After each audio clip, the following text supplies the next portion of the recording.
falar agora sobre os conceitos fundamentais aí para a nossa disciplina de termodinâmica, né? Então, tá aqui meu e-mail. Se alguém precisar mandar mensagem, pode mandar. Eu prefiro que mande pelo Teams, tá? O Teams ele fica conectado o tempo todo e me dá notificação automaticamente. Vocês podem mandar aqui nesse grupo do Teams. Se vocês mandarem por e-mail, eu costumo demorar um dia ou até 2 dias sem entrar no e-mail aqui do Cefet. Então, o Teams é mais rápido, né? Mas está aqui o e-mail. Se vocês quiserem mandar também, pode mandar. O objetivo, então, dessa primeira unidade nossa de ensino é capacitar o aluno, então, a identificar o vocabulário exclusivo da termodinâmica por meio de uma definição precisa dos conceitos básicos, formando uma base sólida para o desenvolvimento dos princípios. Entender os conceitos básicos aí da termodinâmica, como sistema, estado, postulado de estado, equilíbrio, processos e ciclo. Compreender os conceitos de temperaturas, escalas de temperatura e pressão, pressão absoluta e pressão manométrica. Ok? Bom, aqui na termodinâmica, a gente vai dividir, então, as diversas máquinas, equipamentos e processos em 2 tipos. Sistemas fechados, onde a gente tem uma massa controlada, uma massa fixa, né?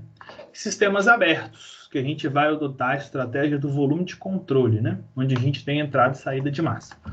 Nós temos aqui 2 exemplos de cada um deles, né? Um exemplo de cada um deles. Eu tenho aqui um sistema, por exemplo, que a gente chama de cilindro-pistão, né? Então, aqui eu tenho um pistão que pode se mover. Normalmente, a gente assume que ele pode se mover sem atrito com as paredes. E a massa que a gente tem aqui é constante. Se eu apertar esse pistão aqui, eu posso diminuir o volume ocupado pelo gás ou pelo líquido. Se eu puxar para cima, eu posso aumentar o volume, mas a quantidade de massa que está aqui dentro, ela permanece constante, né? O nosso automóvel, né, ele tem alguns momentos no processo lá de compressão que ele tem um cilindro pistão fechado, né? Então, algumas etapas do processo de funcionamento do motor podem ser aproximadas aqui para um sistema cilindro pistão um sistema fechado. Aqui a gente tem uma turbina aeronáutica, né, que é usada em aviões, né? A gente tem aqui a entrada de ar e vários discos de compressão que tem o objetivo de aumentar a pressão e a temperatura do ar. Depois, a gente tem a injeção de combustíveis, e aí esse ar está quente o suficiente para poder iniciar a combustão, né? Ele já queima, a combustão inicia-se espontaneamente. Esses gases, depois que são de exaustão, né, proveniente dessa combustão, passam então por uma turbina. Essa turbina que vai produzir energia elétrica para acionar, por exemplo, os equipamentos elétricos do avião, vai produzir trabalho de eixo para acionar esse compressor, e esses gases aqui saem com grande velocidade para impulsionar o avião, né? Então, nesse sistema aqui, a gente vai adotar a estratégia de um volume de controle, ou um sistema aberto, ok? Então, vamos começar aqui com um pequeno exercício mental, né? Vamos, então, avaliar aqui se esses sistemas aqui eles são abertos ou se eles são sistemas fechados, né? Aí eu gostaria que vocês abrissem aí o microfone. Eu vou perguntar um de vocês. Eu vou precisar mudar lá.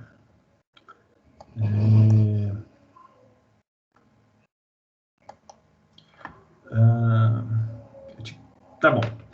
Motor de um carro. Vocês acham que é um sistema aberto ou um sistema fechado? Fechado, eu acho. Fechado.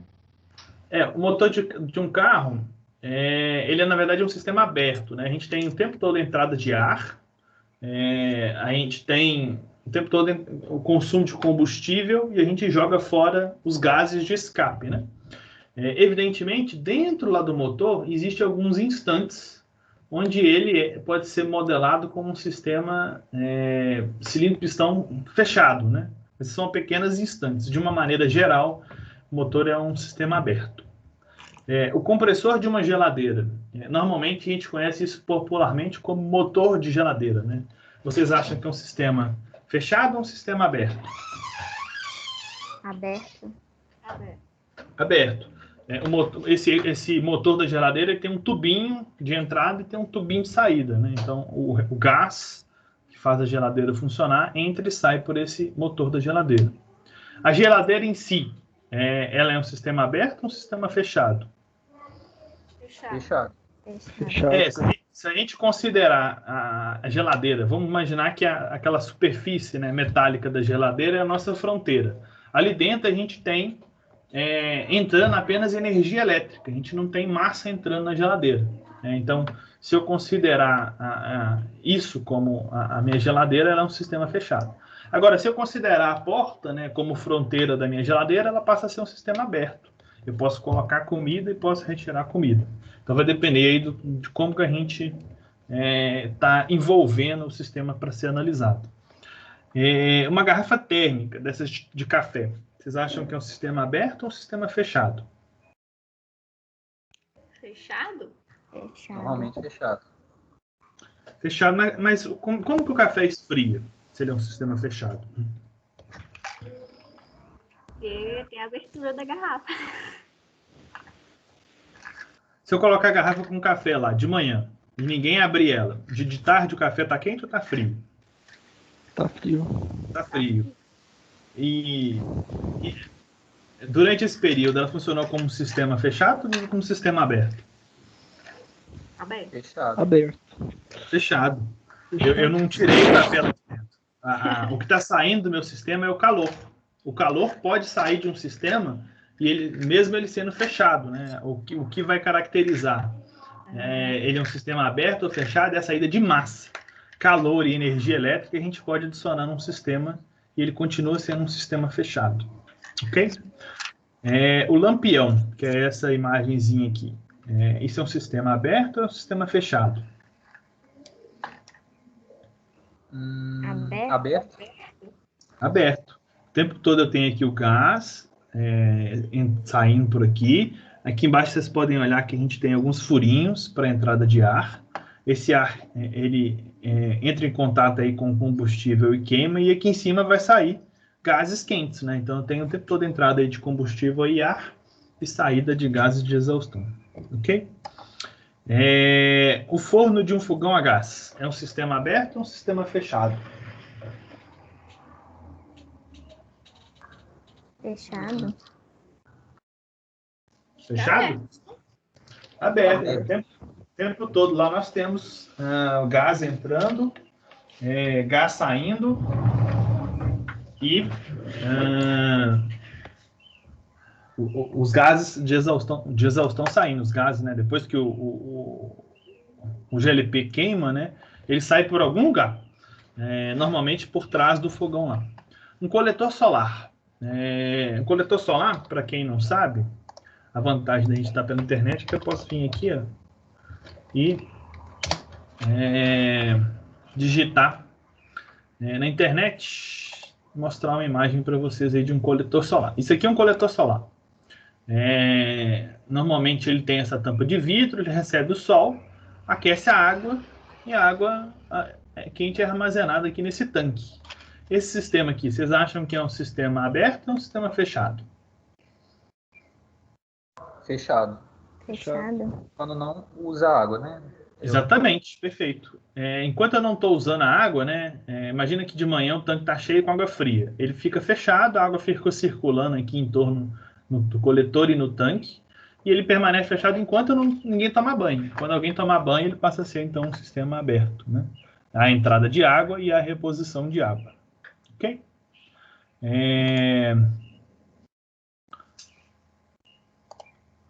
Um reservatório de água residencial é um sistema aberto ou um sistema fechado? Aberto. Aberto. O tempo todo a água chega, a gente acumula lá uma quantidade de água e a gente usa essa água. Então a gente tem entrada e saída de água aí com uma certa frequência. A gente pode discutir também a diferença entre um processo e um ciclo, né? Um processo, normalmente, a gente sai de um determinado estado, né, de uma condição, e a gente termina numa determinada condição. Então, por exemplo, o que seria um processo termodinâmico? Eu pegar esse pistão aqui, aplicar uma força nele de forma a reduzir, por exemplo, esse volume ocupado aqui por esse fluido, né? essa redução desse volume aí pode ser para 50% do volume inicial ou para qualquer valor. Então, isso é um processo. Eu tenho um estado inicial e eu tenho um estado final. Aqui nesse sistema, eu tenho um ciclo, né? O tempo todo eu tenho ar entrando, sendo comprimido, misturando com combustível, sendo queimado, passando pela turbina e saindo com grande velocidade. Então, sistemas que acontecem de forma contínua no tempo, né? A gente chama isso de ciclo, né? Então, as coisas vão acontecendo de forma cíclica, ou contínua no tempo. E o processo é aquilo que a gente tem um início e tem um final.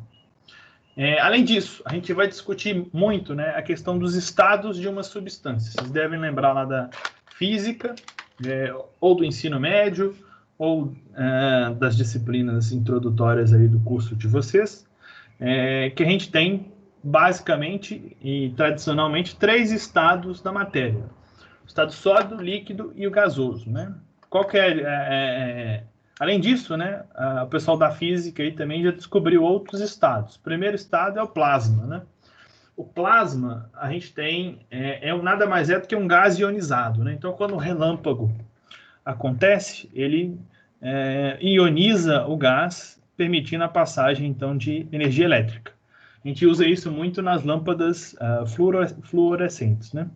E nós temos também o condensado de Bose-Einstein, né, que é um estado que existe aí quando eu estou trabalhando com temperaturas muito próximas do zero.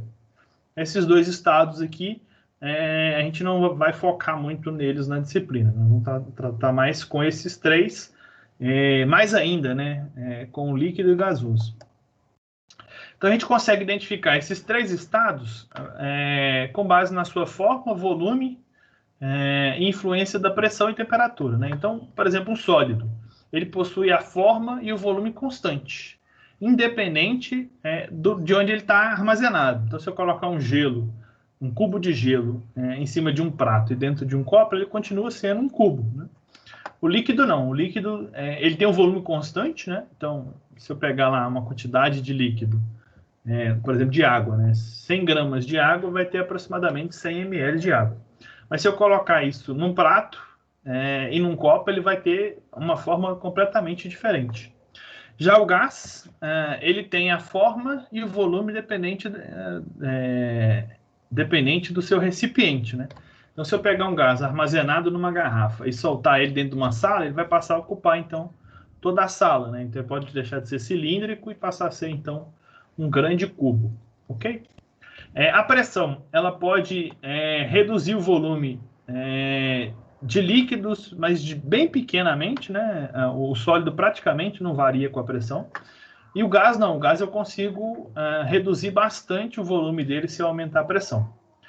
A temperatura, né? A gente sabe que os sólidos, eles variam de volume com a temperatura, né? Por isso que a gente tem normalmente em pontos, né, pequenas aberturas entre um pedaço e outro da ponte, para quando a gente variar a temperatura da ponte, né, ter um espaço ali para ela dilatar, né?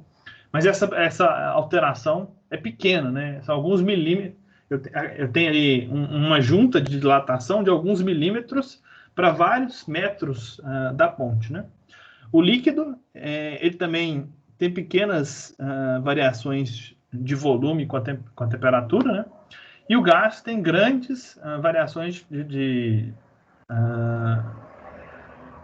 volume com a temperatura, né? Então, se eu aumentar a temperatura de um gás, eu consigo dobrar o seu volume facilmente, ok?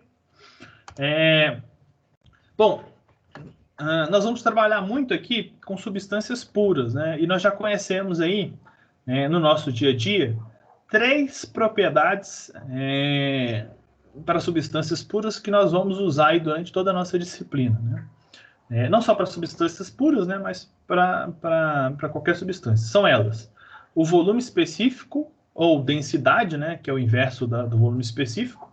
Na termodinâmica, que normalmente a gente gosta de trabalhar com volume específico, né, ao invés de densidade. A pressão,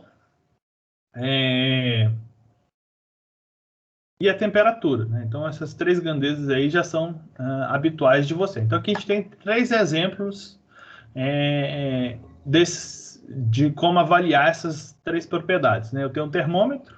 Esse termômetro aqui é um termômetro médico, né, para avaliar a temperatura corporal, né? Vocês podem ver que a escala está próxima aí dos valores que a gente encontra de temperatura corporal. Eu tenho aqui um manômetro, que mede pressão, né? Na verdade, esse aqui é um manômetro de refrigeração, então eu consigo medir tanto pressão quanto temperatura, né? Mas essa escala de fora aqui mais cheia é a escala de pressão. E aqui eu tenho um densímetro, normalmente encontrado em postos de gasolina, para avaliar a densidade do etanol, né? A maneira mais barata de se adulterar etanol é colocar água no álcool, né? Então, se eu colocar água no álcool, eu aumento a sua densidade. Então, esse equipamento aqui consegue detectar essa adulteração do etanol com água, né? Existem outras formas de adulterar o etanol que não dá para identificar com esse dispositivo aqui. Eu também não vou ensinar para vocês, porque senão vocês vão ficar adulterando etanol. A massa específica e o volume específicos, ambos relacionam aí a massa e o volume, né? Então, a densidade, né, ou massa específica, nós vamos denominar pela letra grega ρ, é a relação entre a massa com o volume. E o volume específico, nós vamos utilizar o V minúsculo para poder identificar esse volume específico, é o inverso da densidade, ou seja, o volume dividido pela massa, né? Aqui a gente tem algumas densidades de alguns fluidos, né? Por exemplo, a água a 4 graus Celsius, ela tem uma massa específica de 1.000 kg por metro cúbico, né? E aqui a gente tem outras substâncias. Quando a gente tem um vazamento de petróleo, né? Normalmente o petróleo fica ali por cima da superfície, né? Isso porque o petróleo é mais leve do que a água, né? Tem uma densidade menor do que a da água, cerca de 880 kg por metro cúbico. Por isso que ele vai ficar por cima ali da superfície. A massa específica, ela é constante com o volume, né? Exceto em algumas certas regiões, né? Quando eu tenho um volume muito pequeno, né? Da ordem ali de dimensões atômicas, né? Então pode ser que o volume que eu analise, né? Ora um átomo entra ou um átomo sai, principalmente nos líquidos e gases, né? Que os átomos têm uma certa mobilidade. Então, ora se eu analisar um volume muito pequenininho, né? Para medir a densidade, ora um átomo vai entrar, ora um átomo vai sair, é uma molécula, né? E aí a gente tem variações com o volume específico, né? A variação da densidade com o volume. Depois, se eu tomar um volume relativamente grande, a minha densidade permanece constante. Se eu tomar um volume para medir a densidade enorme, da ordem aí de galáxias, né, a gente percebe, então, a variação, o aumento da densidade com o volume, né? Essa região aqui onde tem é região de interesse do engenheiro espacial, uma vez que ele vai trabalhar com propriedades, substâncias próxima do vácuo, né? Então ele tem interesse nessa região. Essa região aqui, onde a gente tem o aumento da densidade com volume, é de interesse da astronomia, e os demais engenharias, né? Inclusive a engenharia mecânica, ela vai trabalhar apenas nessa região aqui, onde a densidade permanece constante com o volume. É comum a gente trabalhar também com densidade específica, massa específica relativa ao volume específico relativo, que é a relação entre a massa específica e a massa específica de um fluido de referência, né? Normalmente é a água a 4 graus Celsius, né? Alguns livros utilizam essa letra grega aqui, delta minúsculo, para representar a massa específicas. Outros livros vão usar a sigla GE, que seria gravidade específica, né? Porque a gravidade específica, na verdade, é gravidade específica relativa. Seria o produto massa vezes densidade vezes aceleração. Mas como a aceleração vai aparecer tanto no numerador como no denominador, né? Então, vai resultar no mesmo resultado. Aqui a gente tem algumas densidades relativas de alguns materiais. Como que a gente mede massa específica, né? Então, para a gente medir massa específica, a gente tem, então, é uma série de medidores possíveis, né? Então, aqui tem uma lista dos medidores possíveis para a gente medir a densidade dos fluidos, né? Nós vamos focar nesses 3 primeiros aqui, que são os mais simples, né? Que é o piquenômetro, o densímetro de imersão e o densímetro de flutuação.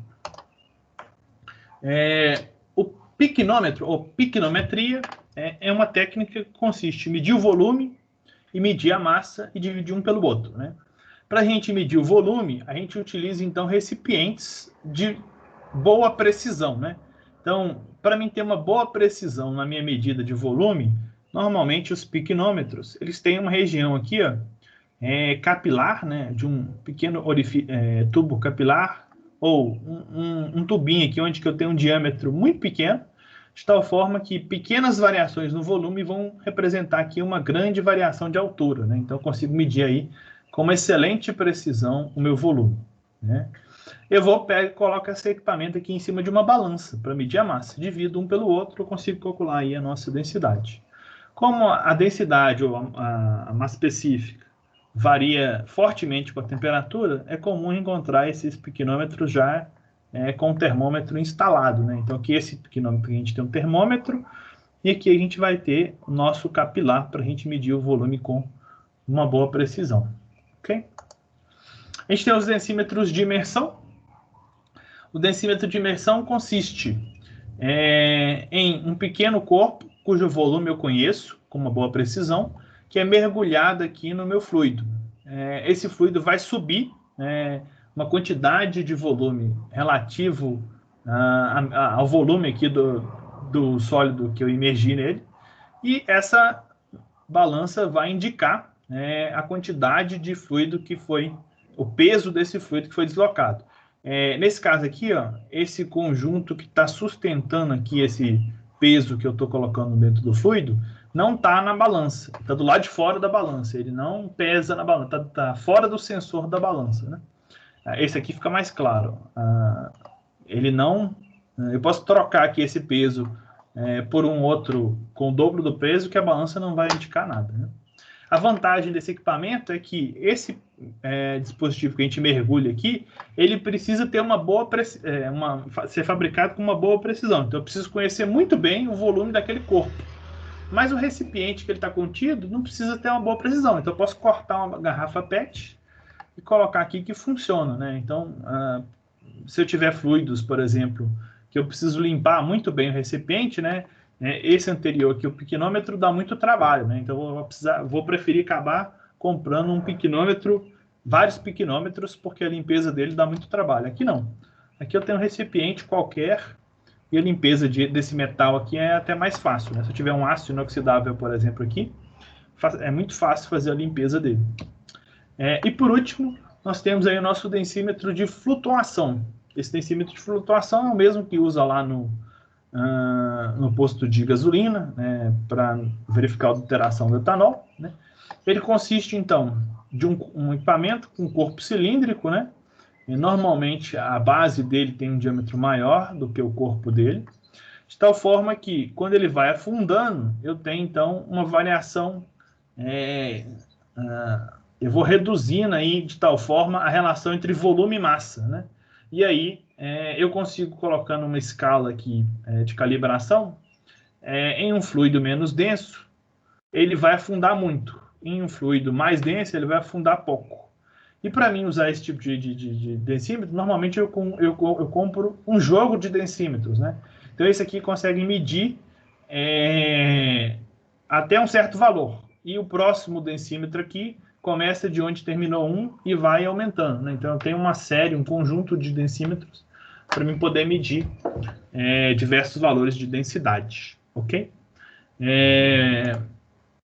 Bom, vamos passar então agora para falar um pouco de pressão. Sara, como é que tá o áudio? Tá bom? Tá picando? O áudio tá, ótimo. eu tô achando ótimo aqui. Tá bom, não tá cortando não. Também tá bom. Ok. Bom, a nossa escala de pressão, a gente vai trabalhar aqui com 2 escalas de pressões, né? A pressão absoluta é aquela onde que a gente mede em relação ao vácuo, né? O vácuo aquela onde a existência de nenhuma matéria, né, é a nossa referência como zero. E a gente trabalha também com a pressão manométrica, que é aquela que mede em relação à pressão atmosférica, né? Então eu comparo uma pressão com a pressão do ambiente aqui que eu estou, né? É muito mais fácil medir a pressão manométrica, né? A maioria dos dispositivos, né, de medição de pressão conseguem medir a pressão manométrica. É mais caro eu fazer um equipamento que mede a pressão absoluta.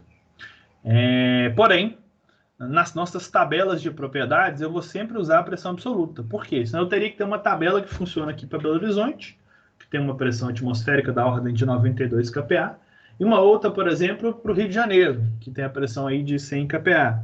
Uma outra, por exemplo, para a cidade de Lima, que está a 3.000 metros de altitude. Então, eu teria que ter uma tabela para cada cidade. Trabalhando com pressão absoluta, isso não vai me dar nenhum problema. A pressão manométrica é aquela que é medida em relação à pressão atmosférica, mas normalmente ela tem a pressão manométrica ela pode assumir valores negativos, né? Se eu estiver abaixo da pressão atmosférica, eu vou ter valores negativos. A minha pressão absoluta não faz o menor sentido eu falar de um valor negativo para a pressão absoluta, ok? Como que a gente mede pressão? A gente tem, então, tradicionalmente, um equipamento chamado manômetro de Bourdon, né? O manômetro de Bourdon consiste em um tubo, né, enrolado. Para a gente entender o funcionamento dele, a gente tem que lembrar daquele brinquedinho chamado língua de sogra, né, que a gente soprava ele desenrolava. Então, o manômetro de Bourdon ele funciona da mesma maneira, né? Quando eu colocar pressão aqui, a tendência desse tubo é ele desenrolar, ficar reto, né? E aí, eu coloco aqui um conjunto de engrenagens com ponteiro para poder amplificar essa deformação de forma a eu conseguir enxergar numa escala, né? Esse tubo pode ser... ele não é um tubo circular, não. Ele tem mais ou menos este formato aqui, ó. Ele é mais achatado, né? Eu posso ter do tipo C, espiral, um tubo torcido, um tubo na forma de helicoidal, todos esses 4 esquemas aqui. Quando eu colocar pressão, a tendência desse tubo é ficar alinhado, ou seja, esticar, né? Ficar reto. Ok? Nós temos o manômetro em U, né? O manômetro em U consiste em um tubo, normalmente de vidro, né? Ou de material transparente, né? Vidro é porque o vidro é compatível com a maioria dos fluidos, né? Se eu tivesse aqui, por exemplo, um plástico, né? Um polímero, para determinados líquidos, se ele fosse corrosivo, poderia provocar vazamento, né? Quando eu coloco pressão, a tendência é empurrar este fluido para cá. Normalmente, vocês vão ver um pouco mais a fundo aqui o funcionamento desse tipo de manômetro na disciplina de fenômenos de transporte, né? Quem está fazendo mecânica é dentro da disciplina de mecânica dos fluidos. E se eu tiver vácuo, por exemplo, a tendência é puxar esse fluido para cima, né? Então eu vou ter esse deslocamento. A diferença de pressão entre um tubo e outro é proporcional ao ρ, que é a densidade desse fluido vermelho, G e H, que é essa altura, né? O G é a aceleração da gravidade. Isso se eu tiver, por exemplo, uma combinação de fluidos com diferença muito grande de densidade, né? Por exemplo, água-ar, água-mercúrio. Se eu tiver mercúrio-água, aí eu vou ter que fazer uma compensação aqui nessa densidade. Ok? Mas isso aí, essa compensação fica lá para fenômeno de transporte. A gente tem o manômetro de Foley, né? O Foley nada mais é do que um pequeno cilindro, né? Que pode ser amassado, né? Aqui está o Foley, né? Então, um cilindro que a gente consegue amassar ele. Quando eu coloco pressão aqui embaixo, a tendência é recolher esse Foley, né? E aí eu vou, então, soltando essa pequena correntinha, né? Fazendo com que esse ponteiro mova para lá. E aqui eu tenho essa mola para poder retornar o Foley para a posição dele quando a pressão diminuir. Então, temos aqui, então, a nossa manômetro de Foley. Para medir pressão atmosférica, né, a gente utiliza um equipamento chamado barômetro, né, que lembra muito um manômetro em U, só que com uma única coluna, né? Então, eu encho um determinado recipiente de mercúrio e viro ele de cabeça para baixo. Aqui eu vou ter, então, a formação de uma região com vácuo. Como eu sei que a diferença de pressão entre esses dois pontos é proporcional ao ρg ΔH, se aqui tem vácuo, né? Aqui eu consigo, então, medir a minha pressão atmosférica, né? Ou é a pressão atmosférica que mantém esse fluido aqui nessa posição e evita que esse fluido termine de derramar e sair aqui para baixo. Okay? Então, a pressão atmosférica é proporcional ao ρgH. É por causa desse manômetro que a gente tem uma unidade de pressão que é chamada de milímetros de mercúrio, né? Inclusive, a gente usa essa unidade quando a gente vai medir a pressão sanguínea, né? Quando o médico fala lá para a gente que a nossa pressão está 12/8, isso é em centímetros de mercúrio, né? Então, a pressão 12 centímetros de mercúrio e 8 centímetros de mercúrio. Uma pressão está relacionada com o sangue saindo do coração e a outra com o sangue voltando para o coração.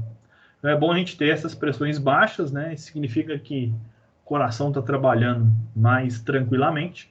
Se eu tiver essas pressões muito altas, isso é ruim, sinal que tem algum problema na circulação de sangue. E se elas estiverem muito afastadas também, né? Tipo, se eu tiver, por exemplo, 15/3, isso é péssimo também. Quer dizer que a gente está com algum problema de saúde. Bom, pressão é uma das grandezas no sistema internacional, onde a gente tem muitas unidades auxiliares, né? No sistema internacional, a nossa unidade oficial é o Pascal, né? Normalmente nós vamos trabalhar aí com quilopascal, megapascal, porque 1 Pascal é uma unidade muito pequena, mas essas outras 5 unidades aqui são aceitas também no sistema internacional. Por exemplo, o bar, atmosfera técnica, né? Metros de água, metros de coluna d'água, metros de água.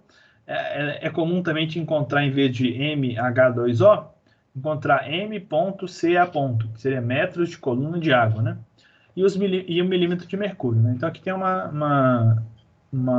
fator de conversão, né? Como a gente está trabalhando online, né, eu posso simplesmente vir aqui no Google e pedir para ele converter aqui para mim. Ó. Vou colocar aqui 10 kPa.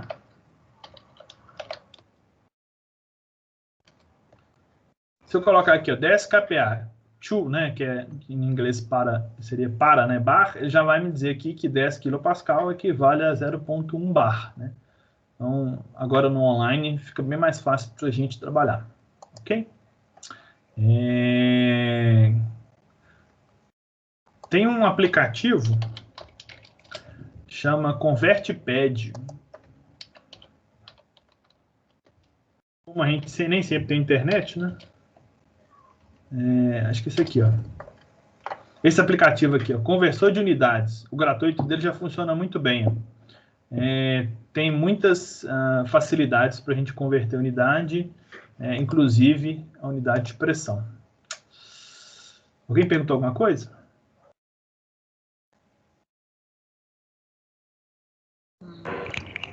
Não, né? Acho que não.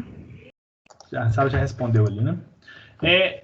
Para a gente fechar, então, vamos falar da temperatura, né? E é difícil da gente definir temperatura, né? Porque normalmente, né, a definição mais formal que a gente tem, que a gente aprende na escola, né, é que a temperatura está ligada ao grau de agitação das moléculas, né? Porém, essa ideia não vale muito quando eu quero medir a temperatura de algo que tem pouca massa, né, ou algo que está numa pressão muito próxima do vácuo, né? Se eu usar essa definição, eu acabo obtendo uma medida de temperatura errônea.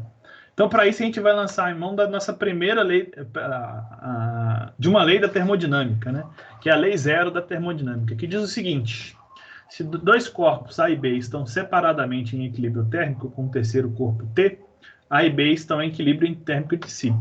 Isso, para a gente, do ponto de vista de temperatura, funciona da seguinte maneira: se eu quiser medir temperatura, do jeito que vai funcionar em qualquer lugar do universo, né, basta eu colocar um medidor de temperatura em contato com o corpo ou com o fluido que eu quero medir a temperatura, né?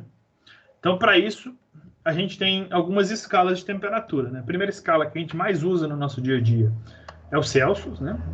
O Celsius é uma unidade auxiliar do Sistema Internacional. A unidade oficial do Sistema Internacional é o Kelvin, né? Para a gente converter de Celsius para Kelvin, basta adicionar aí 273,15 ou 0,16, ou só 273, né? Já vai dar uma boa precisão ao valor de temperatura em Celsius. Existem no Sistema Internacional duas escalas, né? Que é o Fahrenheit e o Rankine. O Fahrenheit é a escala que eles usam lá mais no dia a dia, e o Rankine é uma unidade similar ao Kelvin, né, que é uma unidade de temperatura absoluta, que compara a temperatura com o zero absoluto, ou aquele que a gente teria aí num corpo. Se fosse possível a gente chegar com o corpo a 0 graus Celsius, nenhuma molécula desse corpo se moveria, né, estaria totalmente parada. Ok? Bom, para a gente medir temperatura, a gente normalmente usa muito um termômetro de bulbo, né? Esse termômetro de bulbo usa o princípio de dilatação térmica do fluido, né? Então, o fluido aquecido ele começa a dilatar, e como o volume desse fluido está aumentando, ele vai ocupar mais espaço nessa escala aqui. E aí eu consigo medir a minha temperatura por essa escala. Ok? Eu tenho um termômetro bimetálico, né? O termômetro bimetálico consiste de duas chapas, né? De materiais diferentes que são coladas uma na outra numa determinada temperatura, né? Então esse material azul aqui ele dilata mais do que o cinza. Quando a temperatura aumenta, aliás, o cinza dilata mais do que o azul. Quando a temperatura aumenta, o que vai acontecer com esse conjunto aqui de chapas coladas? A tendência dele é deformar para o lado de quem dilata menos, né? Então ele vai tender a deformar para a direita. Aí eu uso esse princípio para mostrar uma temperatura. Normalmente esse tipo de termômetro vem montado aqui num determinado corpo com um ponteiro, né? Então aqui é só um princípio básico de funcionamento. Normalmente ele é enrolado, tá vendo? A gente faz uma hélice bimetálica para poder ter uma grande deformação e conseguir enxergar isso numa escala. E a gente tem os termopares, né?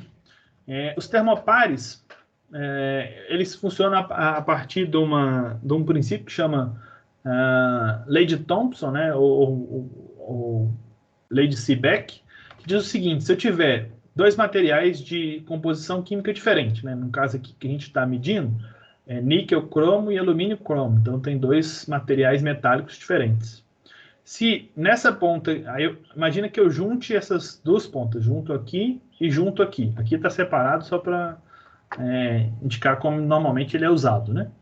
E essa ponta está numa temperatura diferente dessa. Então vai circular aqui uma pequena corrente elétrica nesse fio.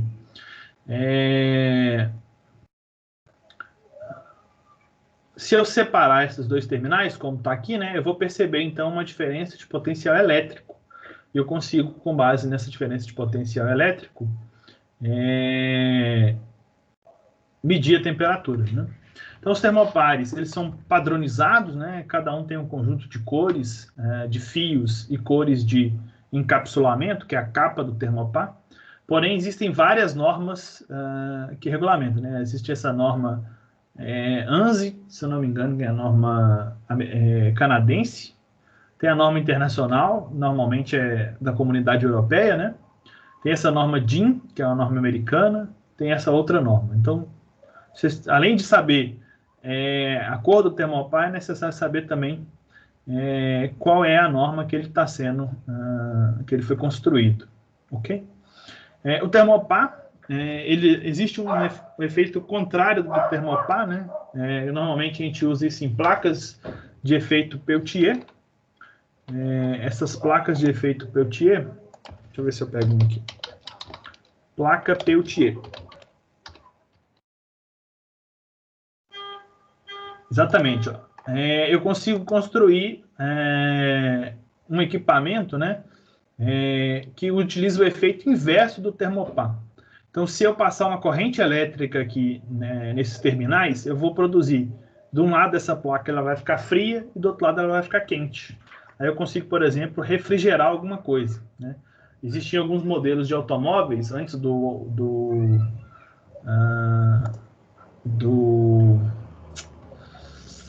airbag obrigatório, que utilizavam esse equipamento aí para gelar duas latinhas de refrigerante em cima do porta-luva. E eu posso funcionar o inverso também, né? Se eu colar esse equipamento aqui numa superfície quente, ele vai gerar uma quantidade de energia elétrica para mim. Pequena quantidade de energia elétrica, mas é uma quantidade de energia elétrica.